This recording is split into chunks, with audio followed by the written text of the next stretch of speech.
美国著名情侣守护灰熊13年，结果惨遭灰熊撕咬吞噬，生前最后6分钟录音让人毛骨悚然。据美联社报道，提摩西·特里德威尔从小就对动物特别着迷，他小时候甚至养过一只宠物松鼠。少年时期，他第一次在阿拉斯加研究时遇见了野生灰熊，那时他便意识到这就是自己真正的使命。他曾在大学中迷失方向，染上酗酒与吸毒习惯，甚至在80年代末因吸毒几乎过量身亡。这次与死亡的擦肩而过，让他萌生了寻找熊、研究熊与他们共同生活的念想。之后的13年里，他持续研究灰熊，并依据自己的观察写下《与灰熊为伴：在阿拉斯加与野熊同居》一书。随着时间推移，灰熊们逐渐适应了他的存在，他甚至能触碰它们，与熊宝宝玩耍。用他自己的话来说，他与熊之间建立的是基于信任与尊重的关系。随着书籍出版，提摩西开始在电视与环保圈子中获得名声。他到美国各地学校宣扬保护熊的理念，并上了许多电视节目，分享他的独特经历。他还与同事朱厄尔波洛瓦克共同创办了灰熊人组织，致力于保护灰熊及其栖息地。然而，围绕他的争议也不断出现。国家公园管理局尤其对他的行为异常担忧，他们认为他正在破坏灰熊的自然行为模式，同时让自己处于极度危险之中。提摩西还带领游客进行未经授权的近距离熊观赏之旅，这是公园明令禁止的。他被认为极端鲁莽，因为他拒绝在营地周围安装电网，也拒绝携带防熊喷雾，声称熊不会伤害他，因为他们之间有关系。尽管外界不断警告，提摩西始终选择不为自己增加任何防护措施。他很快便会发现，他与这些灰熊之间所谓的关系，其实随时都可能被撕碎。2003年10月，寒意渐浓的阿拉斯加大地开始进入漫长的冬季。提摩西·崔德威尔与他的女友艾米·休格纳德踏上了前往卡特麦国家公园的旅程，那是他视为精神故乡的地方，也是他自称朋友的灰熊们的领地。进入公园前，巡逻员再三警告，这个季节在这里露营危险到了极点。随着冬眠将至，熊群食物匮乏，任何可食之物都会成为目标，包括人类。但提摩西执意回到这里。他说，这趟旅程的目的只有一个，确认他最喜欢的一只雌棕熊是否安好，是否已经为冬天做好准备。艾米却始终心怀恐惧，她本就对熊极度不安，此刻只想离开，回到安全的世界。然而，为了理解男友的热爱，也为了不让他独自面对荒野，他压下恐惧，仍旧选择留在他身边。旅途之中，两人追踪了几只棕熊，起初一切似乎和平常无异。提摩西熟悉的那几头熊通常对他毫无敌意，甚至会表现出某种安静的默契。然而不久后，他便意识到情况不对，那些曾经认识他的熊大多已经进入冬眠，荒野里只剩下一些陌生的熊影，这些熊对他毫无印象，也毫无信任。提摩西并非不明白其中的危险，只是他对这片土地的执念和自信让他继续停留，甚至固执地告诉自己一切会没事的。于是两人在林间湖畔扎起了营地。10月5日傍晚，噩梦开始。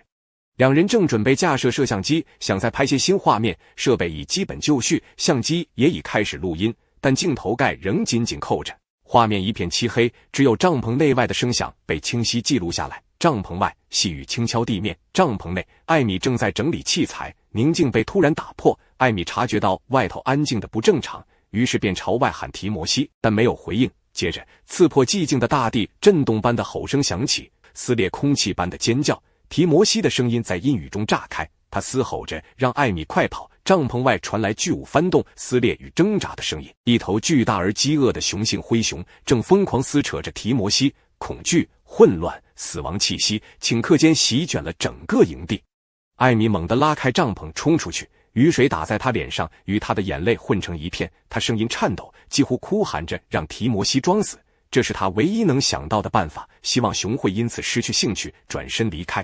幸运的是，这个建议在短短几秒内似乎真的奏效了。混乱的撕扯声稍稍停息，两人紧张地低语着，几乎不敢呼吸地讨论那头巨熊是否真的已经走远。就在这极其短暂的间隙里，艾米终于鼓起勇气，试图靠近提摩西，为他查看伤口。尽管他无法看清，但从血迹和提摩西断断续续的喘息里，他知道他的伤势已近乎致命。然而，尚未等艾米伸手触碰到提摩西，灌木丛再度发出沉重的踩踏声。熊回来了，没有任何犹豫，没有任何声音预警，那头雄性灰熊再次扑向提摩西，撕扯声撕裂空气。提摩西意识到，装死这个他熟知的理论在真正的饥饿掠食者面前毫无作用。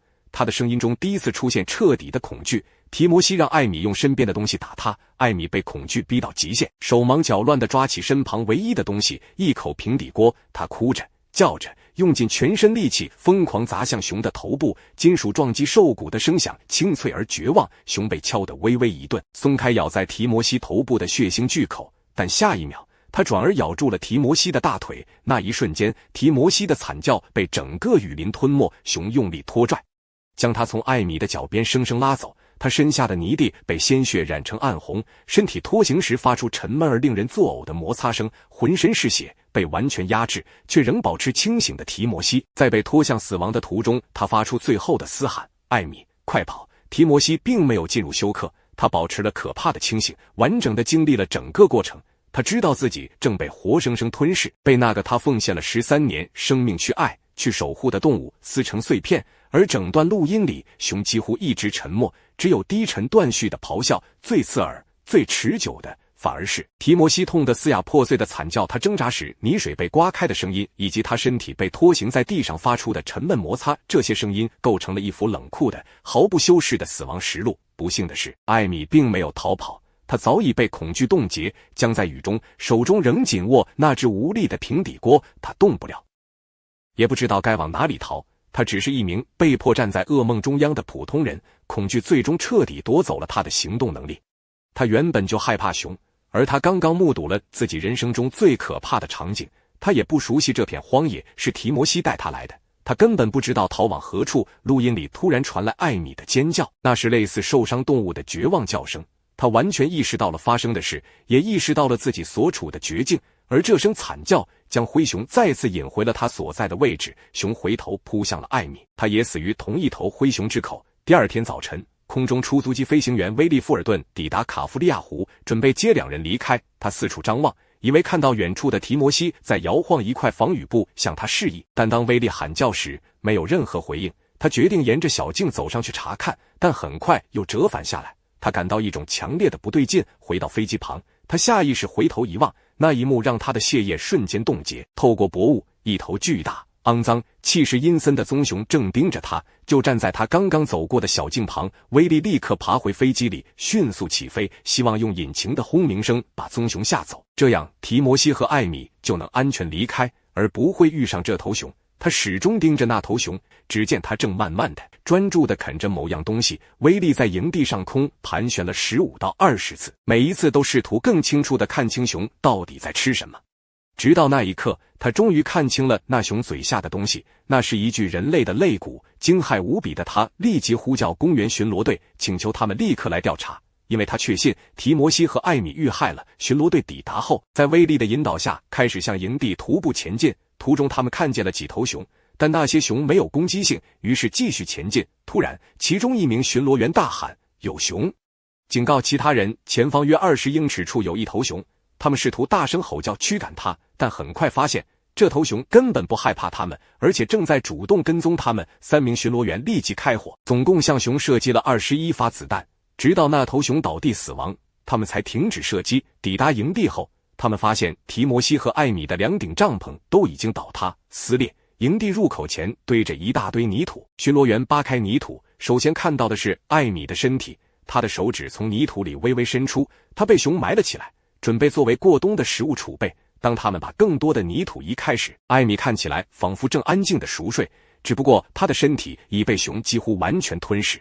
他们震惊地说不出话来。尽管几乎不再抱有他还活着的希望，巡逻队依旧决心找到提摩西。他们在附近森林中搜寻，很快便发现了散落在树林各处的他的遗骸。他的头颅被找到时，还连着一小段脊椎，脸上扭曲着可怕的痛苦表情，仿佛永远定格在他遭受折磨的最后一瞬。他的右臂和手也被发现躺在不远处，手表仍然戴在手腕上。现场惨不忍睹。就在巡逻员们确认遗体时，另一头较小的棕熊尝试靠近他们。他约3岁，正从30英尺外悄悄接近，明显带着攻击意图。鉴于当时极端危险的局势，巡逻员毫不犹豫地将其击毙。他们无法再冒任何风险。在将提摩西和艾米的遗体从公园转移出去后，巡逻队将那头大型棕熊的尸体送去检验。尸检结果显示，他的胃里有人类遗骸和衣物，由此确认这正是杀死并吞食2人的凶手熊。至于那头较小的熊，他的尸体已经被其他熊部分吃掉，因此警方永远无法得知他是否也参与了这场悲剧。